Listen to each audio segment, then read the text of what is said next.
basically, there is no one now at the leadership of the civil service who doesn't think if it's politically expedient, I will be thrown under the bus and dismissed. That is not the place to be. At Times Radio, we have a way of telling how many of you are listening on the app or the website at any one time. So we know lots of you tuned in specially or stayed listening longer to hear Ollie Robbins' evidence to MPs. It was an absorbing listen. The Times leading article says his testimony torpedoed Keir Starmer's version of how Peter Mandelson was appointed. Sitting behind Robbins throughout was his union representative, Dave Penman. He's the General Secretary of the FDA, union which represents senior civil servants. He joins us now. Dave, morning to you. Good morning, Stig. We tried to have this conversation with Pat McFadden. I'm interested in your thoughts on this. Why was Ollie Robbins sacked, as far as you know? It's hard to tell, isn't it, to be honest? And I think given the testimony that Ollie gave yesterday, he has got a credible version of events that what he did and what the Foreign, Commonwealth and Development Office did in vetting Peter Mandelson was absolutely not just to the letter and spirit of the law, but was subject to all the guidance that is normally done. I think the Prime Minister has decided that the question that's come up in the middle of this around how the vetting process works in a department like the Foreign Office gives him a way out, to be honest. I think the Prime Minister thinks this suddenly becomes a question of Ollie Robbins' judgment about approving vetting rather than a question of his judgment about appointing Mandelson. And they've just leapt on that, to be honest. And Ollie's the fall guy in all of this.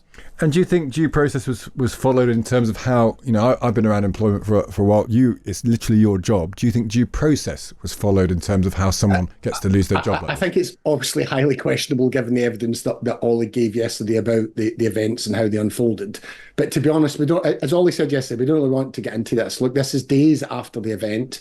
Ollie was concentrating on giving evidence. He was unclear in the run-up to that whether he was going to be doing so as a civil servant or as a private citizen. As he said, he only got a letter on Monday about that. And obviously, Ollie has to digest all of this now, as do we as his trade union, and work out then where do we go forward. And for Ollie, that's hugely consequential. This is someone who has spent his life in public service. He said yesterday that he'd spent half his life protecting our national security. He had to leave government after Johnson came in as Prime Minister. He came back in after earning a lot more money in the private sector, I would imagine. And this is the job he's only ever wanted to do. And he now finds himself not only unemployed, but not able to do the job that he's dedicated his life to. And might the next step be to consider legal remedies to this? I mean, of course, it'd be no surprise to anyone that that's what we're going to think about. But again, we're not going to speculate. We're not going to get into this. We've got to sit down now, talk to Ollie. He's got to think about his future and what he does and where all of this goes. This isn't just about Ollie Robbins. I know people are talking about what's at stake for the civil service, but Ollie Robbins was in the middle of a transformation programme for the Foreign, Commonwealth and Development Office, leading that as Permanent Secretary. This kind of sparked this kind of surge from the Prime Minister to just dismiss him, not only is about Ollie's ability to be able to tell the story about what he did, but it's also hugely disruptive to the key department in this government. You're talking about the events that are happening in the Middle East just now. The department that has to respond to that has now lost its leader in the middle of a transformation programme because the Prime Minister decided Ollie was getting thrown under the bus. Do you think this administration, this Prime Minister, likes to make scapegoats of senior civil servants? I think we've seen that. I mean, it's a real surprise, I think. A lot of people have been speculating, talking about what's this like. And I've said, as a chill in the civil service, it feels like the Johnson. I think everyone expected better of Keir Starmer, not just because it was a government coming in and saying they were going to act differently, but he was a permanent secretary. And almost from the beginning of this government, we've seen briefings against civil service. We had these bizarre comments about the tepid bath of managed decline. We saw the cabinet secretary that he'd appointed 14 months before thrown out and briefed against while he was sitting at his desk in the Cabinet Office. And now we've seen this where Ollie's been thrown under the buses, is the expression that everyone seems to enjoy with this, over the Mandelson affair. Where at the heart of it is about the Prime Minister's judgment in deciding to appoint him in the first place, not Ollie's judgment. Ollie did what the Prime Minister wanted him to do, which was expedite the vetting process for Peter Mandelson. And as he said yesterday, despite all of the pressure they were put under, he made a decision that he's happy to defend and be accountable for, which was confirmed through further vetting, through the strap vetting, which is a higher level of security vetting, and ultimately had nothing to do with why Peter Mandelson was sacked. Why Peter Mandelson was sacked were the very issues that Keir Starmer and the Prime Minister were aware of when he appointed him in the first place. I think character is really important when it comes to the Prime Minister. And in fact, he made it a factor. He used to say how awful Boris Johnson was, how despicable that last regime was, and how he was going to be different. What does it say about the character of a Prime Minister where you have cabinet secretaries, head of the Foreign Office being sacked like this?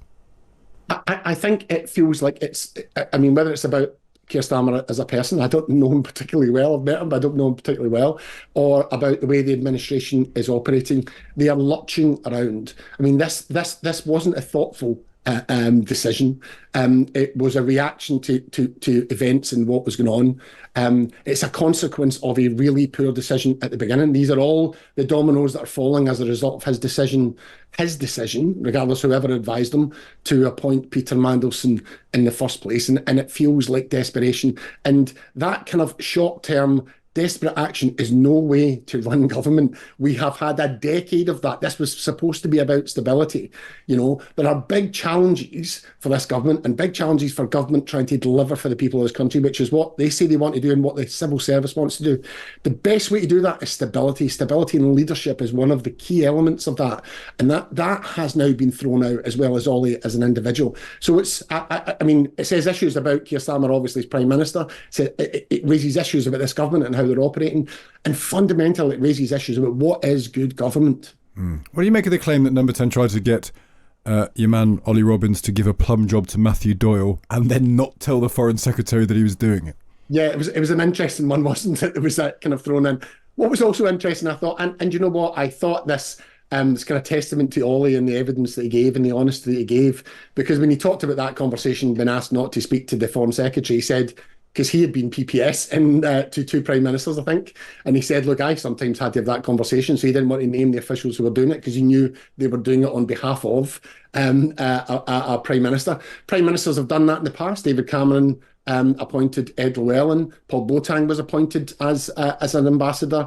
It's a controversial move because we always say, as the union that represents diplomats are made, not born. So political appointments as kind of tokens to be handed out as a retirement present to a politicians is not a good way, because the ambassador's job is a serious job and one that they train for and have experience over sometimes decades before they get appointed to a particular mission. So sometimes this is what politicians do. And they also ask civil servants not to tell their political masters.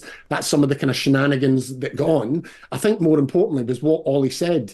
Matthew Doyle was not qualified for any ambassadorial post. And I think he said that as well. He's come out and said he knew nothing about it. So what we're saying is, for whatever reason, the Prime Minister wanted to hand a plum job to someone, and he wasn't thinking about what is that job doing? What is the point of that job? Who is best placed to deliver for the country? If you're an ambassador, you're representing this country abroad. Who has the experience and the skill and expertise to do that, rather than who do I need to find a role for? The problem is, it's the chumocracy. They wanted their mate Mandelson as ambassador to the US, and they wanted their mate Matthew Doyle to be an ambassador somewhere else. That doesn't feel like an acceptable situation. It doesn't. I think the Mandelson affair is slightly different. I think, ultimately, a lot of people can understand why he was considered. Trump's a very different president, right? You need to think about how are you able to influence what is going on in the world. That's ultimately the job of the ambassador. And you're thinking about who's best placed to influence and communicate and engage on behalf of our country and represent our country with them. You can understand why, for all of Peter Mandelson's ills, he obviously has skills. There are elements of Peter Mandelson that obviously he thought would be good in terms of engaging with the Trump administration. But as we have seen, Mandelson comes with a huge backstory. Yeah. And that's, I think, the issue. Not whether there were elements of Peter Mandelson that could be attractive to that post, and whether he'd be able to do it having been a minister in government, having been a trade envoy. It was about the questionable judgment of his character. Yeah. In one sentence, what's the morale like in the civil service at the moment, in your view? It's devastating. It's absolutely devastating to see the senior leadership treating this way. Who else?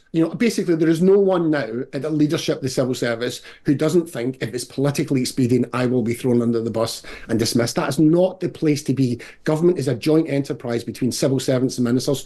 Trust is at the heart of that. That's what delivers good government. That's what delivers the change and the reform in terms of how government works. And that's what delivers for the British people. And that has been rapidly eroding under this government, and it's taken really damaging blow over these events. Dave Penman, good to speak to you. Thank you for taking the time.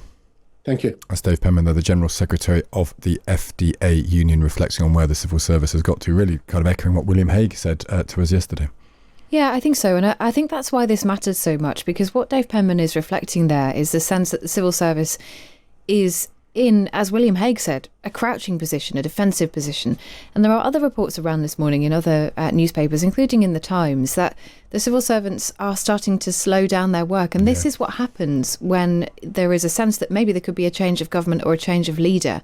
And if there is a change of leader and a change of direction, how hard are you going to push at trying to deliver through some of those quite difficult policies if in maybe 3, 4, 5, 6 months' time, someone else is going to come in and change direction? So I think one of the things that this is about, and the reason why it's damaging, is the impact it has on the government's own agenda. And let's not forget, this is a government that had promised growth from the very beginning and has really struggled to deliver that. There've been external conflict, there've been external things that have got in the way. The Iran war, for example, we've seen the impact this morning on those inflation numbers, up to 3.3% today. Petrol and diesel prices are driving that.